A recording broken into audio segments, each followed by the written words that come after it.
Magandang hapon, Pilipinas. Mula sa Pag-asa Weather and Flood Forecasting Center, narito ang latest sa ating panahon.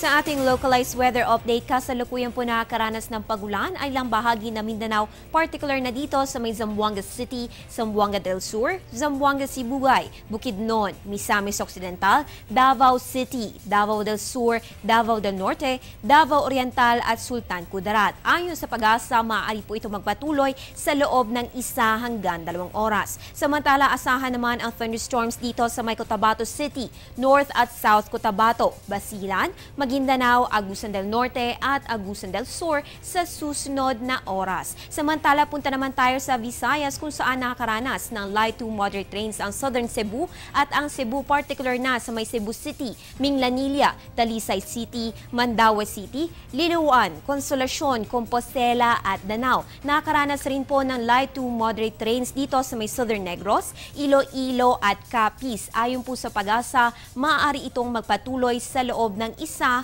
hanggang 2 oras. Sa iba pang balita, nasa loob na ng Philippine Area of Responsibility si Bagyong Neneng ngayong Biyernes. Taglay po nito ang lakas ng hangin na 175 km/h malapit sa gitna at pagbugsong umaabot naman ng 210 km.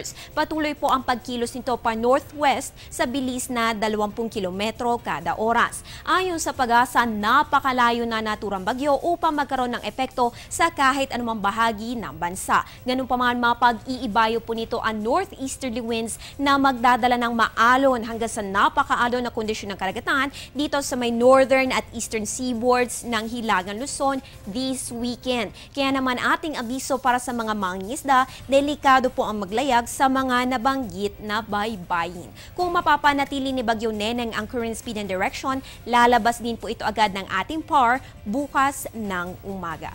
Samantala, sa mga susunod na oras, mga kababayan, nagpapatuloy po ang epekto ng Intertropical Convergence Zone dito sa may Mindanao. Dahil dito, asahan po ang cloudy skies with light to moderate rains at thunderstorms sa rehiyon ng Bicol, Eastern Visayas, Zamboanga Peninsula, Caraga, ARMM at Davao. Makakaranas naman ng fair weather na may chance lamang ng thunderstorms ang Metro Manila at nalalabing bahagi ng bansa. Samantala, alamin po natin ang lagay ng panahon sa mga susunod na araw sa aming pagbabalik.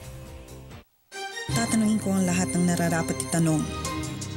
Tatanungin ko sina Manong at Manang, mga kaibigan at katrabaho, Si Obama at ang barangay tanod. tatanungin ko ang mga taong dapat tanungin para sa mga bagay na dapat ipaliwanag. Para sa bansang kailangan magtanong. para sa kinabukasan ng ating bayan.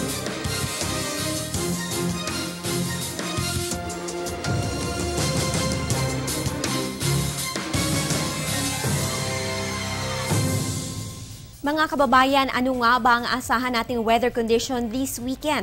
Alamin natin mula sa 3-day weather forecast ng Pag-asa. Simulan natin sa Baguio City. Asahan po ang partly cloudy to cloudy skies with isolated rain showers or thunderstorms simula bukas hanggang sa Lunes. Dito naman sa Metro Manila, magpapatuloy pa rin po ang fair weather condition maliban lamang sa localized thunderstorms this weekend at sa Monday. Sa Metro Cebu, asahan po ang fair weather bukas, ngunit maging handa sa mga pagulan pagdating ng Sunday at ng Monday. Punta naman tayo sa Metro Davao. Asahan po ang partly cloudy to cloudy skies with isolated rain showers or thunderstorms in the next 3 days. At sa Zamboanga City, asahan na po ang rainy weather condition sa susunod na 3 araw.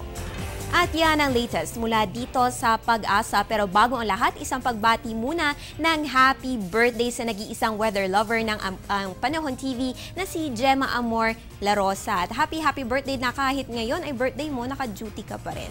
So more blessings to come, Amor, and we love you.